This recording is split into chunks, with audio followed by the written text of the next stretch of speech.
Heiðrún Marteinsdóttir, framkvæmda stjóri SFS. Velkomin aftur í sama viðtalið. Takk fyrir. Sko, mér langaði að byrja að segja ég elskaði fiskitöskuna sem varst með á Blue Lagoon eventnum. Takk fyrir það. Ég var það sko æði. Maður verður að vera eins og sjá, mjög vondur íslensku on brand. Já, ég dýrkaði það. Takk. Sko, en mér langar aðeins bara að þú útskýrir fyrir mér á bara svolítið mannamáli af hverju þú ert ekki hlynnt Evrópusambandinu.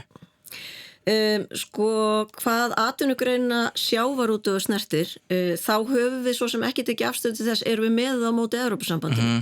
En við höfum eins og að sagt, ef við ætlum að fara í aðildarviðræður við Evrópusambandið, þá þurfum við að vera með ákveðin samningsmarkmið og líka ákveð okkur hvað teljum við vera ófrávíkjanlega kröfur. Og við höfum sagt að hagsmunum sjávarútvegs atvinnugreinarinnar og þar með samfélagsins sé betur borgið við það að sjávarútvegur standi utan við það sem kallað er hinn sameiginlega sjávarútvegstefna Evrópusambandsins. Að við framseljum ekki vald til Evrópusambandsins það að stýra hér fiskveiðiauðlindinni eða auðlindum yfir höfuð, en hvað sjávarauðlindina snertir, að þeir munu þá ekki ákveða kvóta, ákveða hvernig kerfið á að vera, þeir munu ekki semja fyrir okkar hönd við önnur ríki, þeir munu ekki sjá tollamál hvað sjávarorðið varðar og svo framvegis og framvegis.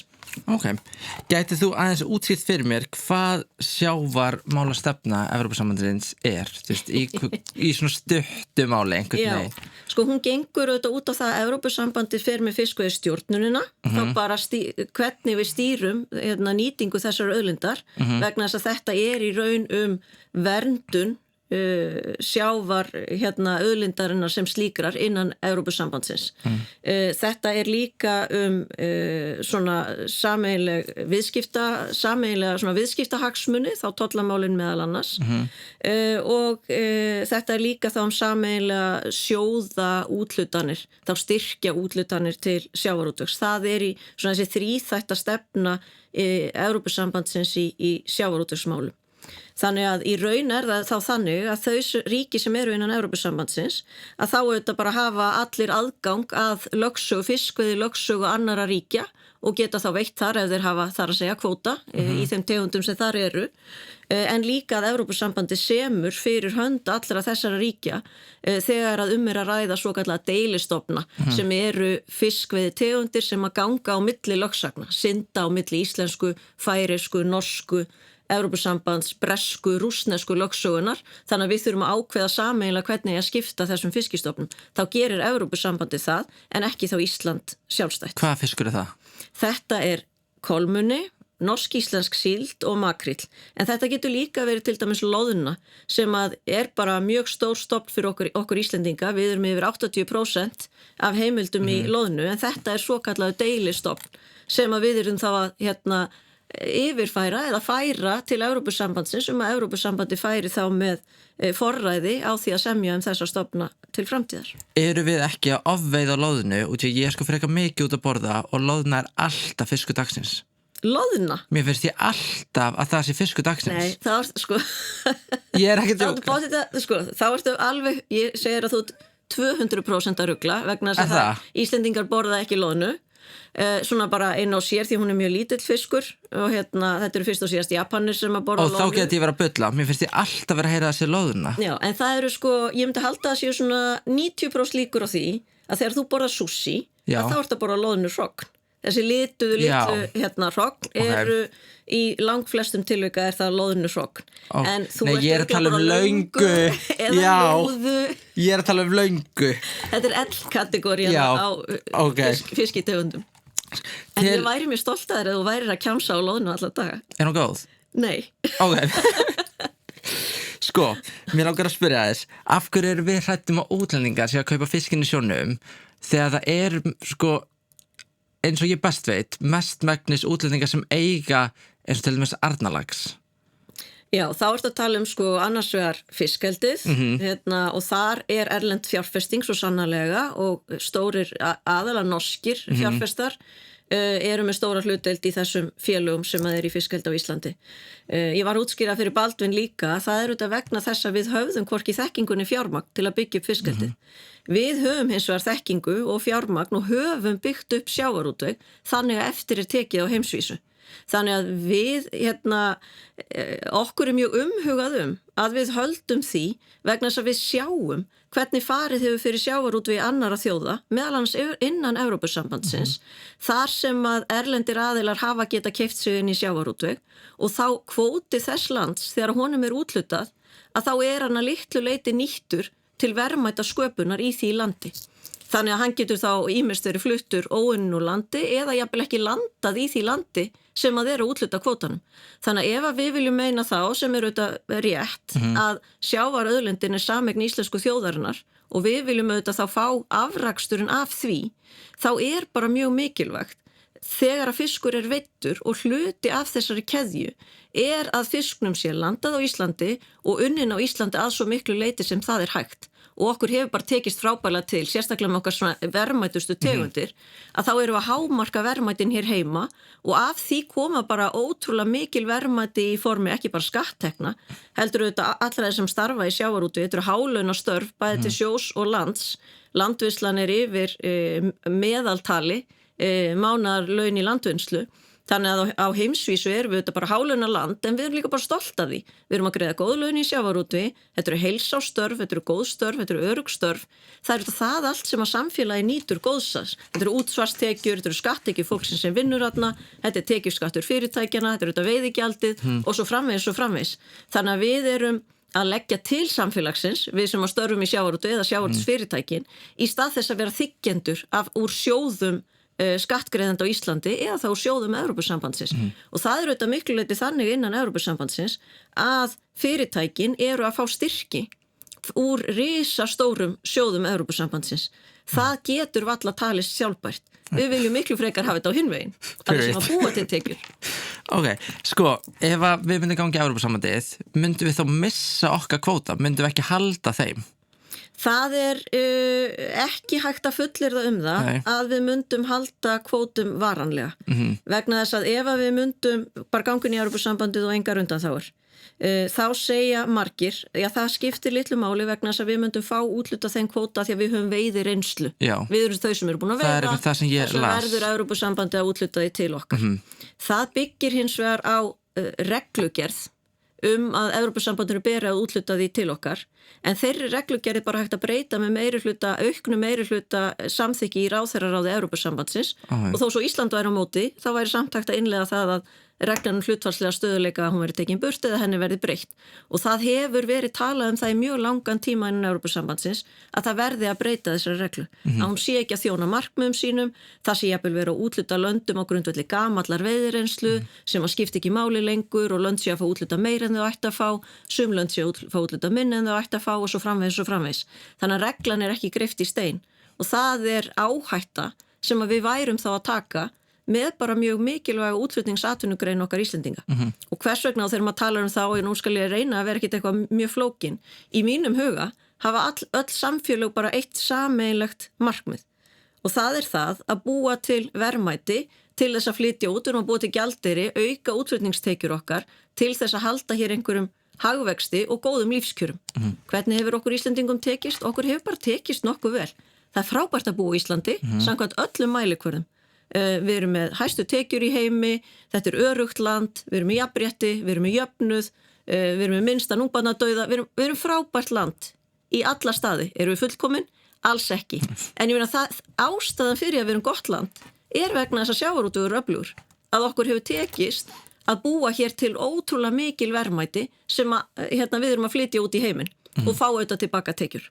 Þannig að það hefur byggt upp þetta góða samfélag. Auðvitað konar margar útflutningsgreinar síðan að sjávarútvegur bara einn í þessu, en sjávarútvegur bara svona örugg vél sem mallar. Það kom alls konar áföll, það kemur efnahagshrun, það kemur COVID, þar sem að ferðaþjónustan kannski hrynur einhver tíma eða dregst verulega saman. Alltaf mallar sjávarútvegur. Þannig að það bara búa til tekjur fyrir ríki og samfélagið þegar að kannski aðrar stóðir bresta. Þannig að það skiptur okkur bara rosalega miklu máli að halda þessum, við erum 40-50% af vöruútflutning Íslendinga fiskur. Af hverju eigum við að taka áhættu með þetta? Að þetta dragist mögulega saman. Við erum miklu frekar að huga í hvernig byggjum við þetta upp og það getum við vel gert utan Evrópusambandsins. Telur þú að Evrópusambandið gæti haft, þú veist, áhrif á viðskipti sjávarútvegs við til dæmis Bandaríkin eða Kína?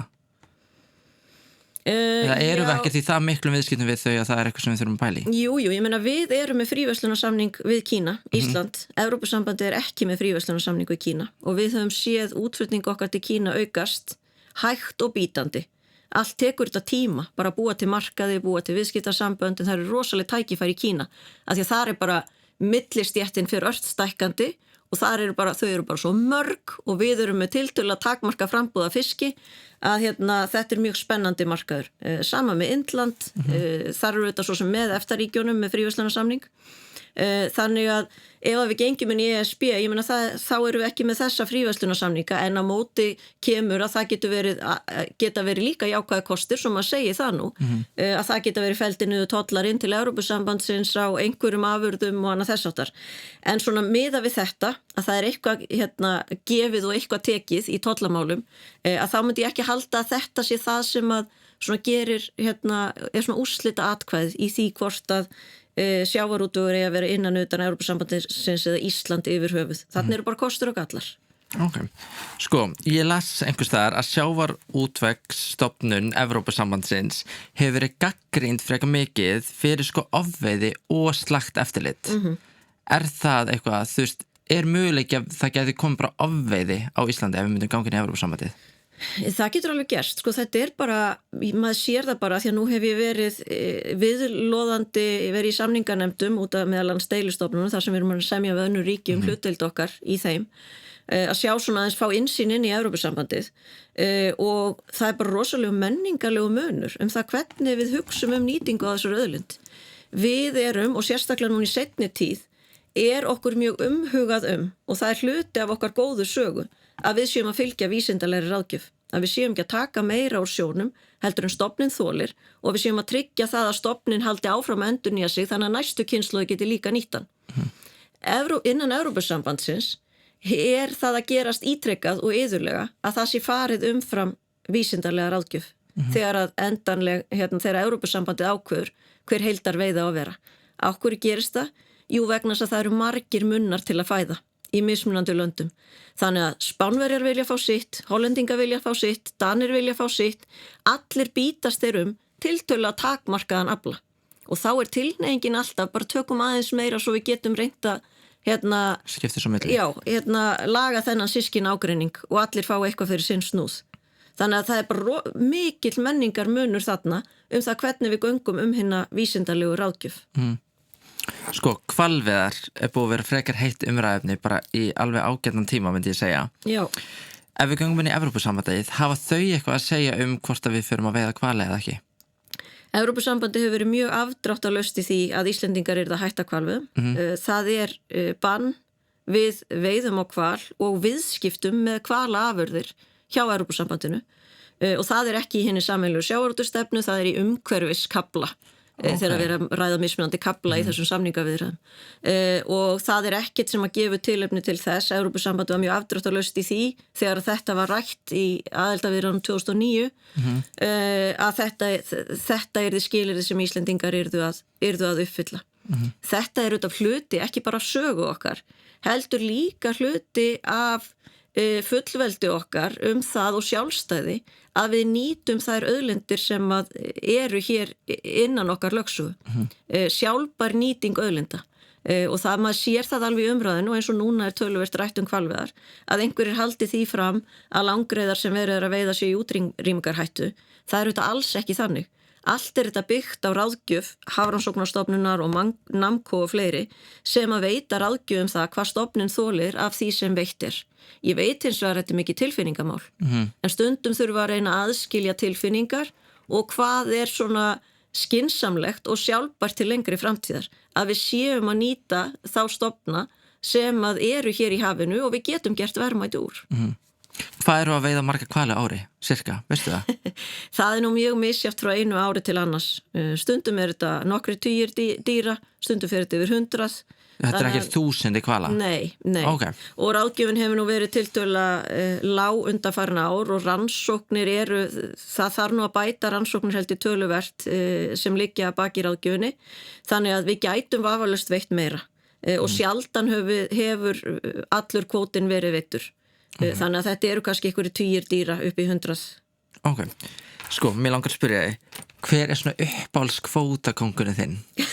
Ertu með eitthvað svona sem þér finnst skemmtilegastur? Nei, veist, ef maður bara gerir ekki upp á milli barnanna sína, sko. Mér finnst bara ótrúlega gaman og þetta er kannski smá svona rómantík í þessu, en mér finnst það rosalega gaman að vera að vinna með fólki sem er bara að vinna í fjölskyldufyrirtækjum og þetta eru að mestuleiti fyrirtæki þar sem að bara kynslóð fram að kynslóð hefur verið að vinna í fyrirtækinu. Þannig að bara þú kemur bara inn á stígvéluðinum 6 ára og nánast byrjar að gera eitthvað í vinnslunni og svo kannski þegar þú ert 18 ára færð að fara út á sjó. Þannig að þetta er bara, maður er bara að hitta fjölskyldur, systkini, bræður sem eru bara að vinna hörðum höndum alla daga að því að reka þessi fyrirtæki og mér finnst það bara mjög skemmtilegt. En ef ég get sagt svona eitthvað eitt svæði að þá er ég alltaf rosalega heit fyrir Snæfellingunum. Okay. Að því að þeir eru bara það er svo mikil dólgur í þeim sko, að það er gaman að fara ára á fundi, þú veist, þeir alveg boksa mann til og frá sko, og gagnrýna og bara hafa skoðanir og það er bara ótrúlega gaman. Þannig að ef ég mætti svona nefna þá þrátt fyrir ég sé skagamaður og þá vil ég samt nefna nesið með stóru enni sem er Snæfellsnesið. Ok, gett. Sko, hvað fisk eru við að veiða mest sem Íslendingar? Þorskurinn er okkar langverðmætasti stofn. Hann er vel yfir 100 miljardar króna í útflutningsverðmæti á ári.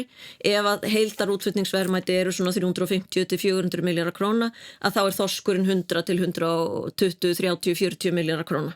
Þannig að hann er langverðmætastur. En þegar við fáum loðnu þá er það oft sú tegund sem er í öðru sæti, mjög verðmætt og það er, eins og ég segi, deilistofn. Og það sem að við höfum bara áhyggjur af til dæmis ef við gengjum inn í Evrópusambandið er að þá gæti Evrópusambandið allt eins samið við önnur ríki eins og Noreg, bara gert fiskveiðisamningu í Noreg og sagt, þið fáið loðnu og getið veitt hann í íslensku lögsögu og við ætlum að fá í staðinn kvóta í Barentshafi í þorski, þá getur vel verið að Ísland fá ekkert þann þorsk. Hann geti farið til Spánar eða Hollands eða Danmerkur þannig að við erum að láta loðnunu okkar af hendi, okkar loðnu að okkur finnst, en fáum lítil verðmæti í staðinn. Þannig að þetta getur gerst einmitt þegar Evrópusambandið er komið með alla þessa hagsmuni á eina hendi að þá þetta þarf bara að taka erfiðar ákvarðanir og við búum sem betur við þann munað í dag að við þurfum ekki að vera í þessum málamiðlunum. Að taka þessa áhættu. Já, en þetta eru svona 2 verðmætustu stofnanir. Svo eru þetta bara eftir kemur ísa og karfategundir og makrill sem að kom nú hingað inn í lögsöguna í kringum 2007 sem er líka svona flökkustofn. Og ef við hefðum verið í Evrópusambandinu þá væri við ólíklega að veiða makrill í dag vegna þess að Evrópusambandið hefði einfaldlega bara bannað okkur það. Ok, period. Getur þú sagt mér af hverju síldin fór frá Siglufirði? En það vitað? Nei, ef ég hefði skýringar á því þá væri ég örugglega ekki hér, þá væri ég eitthvað á Snekkju eitthvað í Karíbahafinu því ég væri búin að leysa lífsins gátu hvernig náttúran virkar í sjónum sko. Þetta er bara, það kemur óvart þegar maður kemur inn í þetta, því ég kem bara sem lögfræðingur með engan bakgrunn og ég er ekki fiskifræðingur. Já, ég held þú værir eitthvað þannig, svona sjávarútvegsfræðingur eða eitthvað. Nei, og þú veist bara hvað náttúran er ótrúlega duttlungafull og hvað við í raun vitum lítið það bara af hverju fiskistofnar hverfa og af hverju þeir koma og það er bara hlýnun sjávar og súrnun sjávar og það er einhverju hafstraumar og það er hið ýmsa sko, afrán hvala, guð má vita hvað. Við höfum aldrei svona, þetta er aldrei bara svona einhver ein skýring, það getur svo margt verið sem að skýri það. Það gerir störtað með síldina líka og þá höfðum við enn minni vitnesku þegar það gerist. Sko, nú ætla ég bara að fá að spyrja þig. Þú ert freka tekið á, það er bara vitað og mér finnst flesti sem hafa það freka gott vera svolítið á móti inngöngu inn í Evrópusambandið. Getur verið að Evrópusambandið sé ekkert endilega góður kostur fyrir þá sem hafa það gott í samfélaginu en gæti verið góður kostur fyrir þá sem hafa það kannski ekki jafn gott? Ég held að þetta sé alhæfing sem að myndi örugglega standast illa. Það sem að maður hefur alveg áhyggjur af ef að við göngum inn í Evrópusambandið þá verðum við líka að gera aðlaganir bara á okkar efnahag og á því sem að kallaði vinnumarkaðsmódel það tæknilega orð í því felst að við verðum að vera miklu aðhaldsamar í því hvernig við göngum samningaviðræður launahækkanir kjaraviðræður Við höfum verið að hækka laun umfram aukna verðmætasköpun. Þannig að það ástæðan fyrir kannski að við erum á þeim stað sem við erum í dag, að við erum með verðbólgu og háa vexti. Að við höfum aðeins farið fram úr okkur í síðustu samningum hvað var til skiptana. Og það bara það sem hefur verið bent á í mörgum skýrslum af hálfu Seðlabankans, af hálfu þeirra sem best til þekkja, að þetta þyrfti aðlugun, að við þyrftum að tempra okkur í launahækkunum, þannig að laun yrðu þá jafnvel lægri eða myndu standa í stað til einhvers lengri tíma ef við færum inn í Evrópusambandið og ætlum raunverulega að taka okkar efnahagsmálum. Ég hef ekki heyrt það að stéttarfélögin hafi talað fyrir því að þau séu til í þetta. Og ég hef nú bara heyrt hvernig Sólveig Anna talar, að hún ekki hrifin af því fyrir sína félagsmenn að ganga inn í Evrópusambandið. Við sjáum það bara, og ég tala bara með fiskvinnslu sem dæmi, það ástæða fyrir því að störfi fiskvinnslu eru eftirsótt og hinga flest fólk til þess að vinna í fiskvinnslu. Vegna þess að þetta eru bestu laun í heimi í fiskvinnslu. Fiskverkakona í Portúgal fær örugglega bara 25% af því sem hún fær í fiskvinnslunum á Íslandi til samanburðaði Portúgal. Portúgal er í Evrópusambandinu. Þannig að mér finnst mjög skrítið ef það væri stimplað, það væri fólk með hærri tekjur eða í hærri stigum samfélagsins eða eitthvað þess sem vildi inngöngu, sem vildi ekki inngöngu í Evrópusambandið. Stundum hefur það líka verið sagt að embættismenn séu mjög áfram að ganga í Evrópusambandið. Vegna þess að þar er á vísan að róa í góð störf innan stofnana Evrópusambandsins og skattfrjáls vinna og annað þess áttar. Þannig að það er auðvitað hægt að fabúlur alls konar svona. Ég held þetta sé bara alls konar. Já. Ég held þetta sé bara mjög fjölbreytt flóra af fólki sem að vill gangi í Evrópusambandið og hefur sínar ástæði fyrir því og fjölbreytt flóra sem að vill ekki gangi í Evrópusambandið og hefur sínar ástæði fyrir því. Og ég held að það sé bara báðar hliðar geta bara verið mjög eðlilegar sko. Það er ekkit rétt og rangt beinlinis. Nei, ok. Sko, seinasta spurningi mín. Hefur þú lesið Brennunjálssögu og hefur hún hjálpað þér í starfi? Ég las hana þegar ég var í menntaskólum í Reykjavík. Ef ég geti vitnað til hennar í dag, þá væri ég með einhvers konar ofurheila, sko. En jú, einhvern tímann hef ég lesið hana. En ég held að ég, nema þá bara svona ef það er eitthvað svona uppeldislegt sem að, er aftan í kollinum sem að kemur úr Brennunjálssögu að þá geti það mögulega nýst í starfi. En ég held ekki. Nei. Ok, Heiðrún Lind Marteinsdóttir, takk æðislega fyrir að koma. Takk fyrir mig.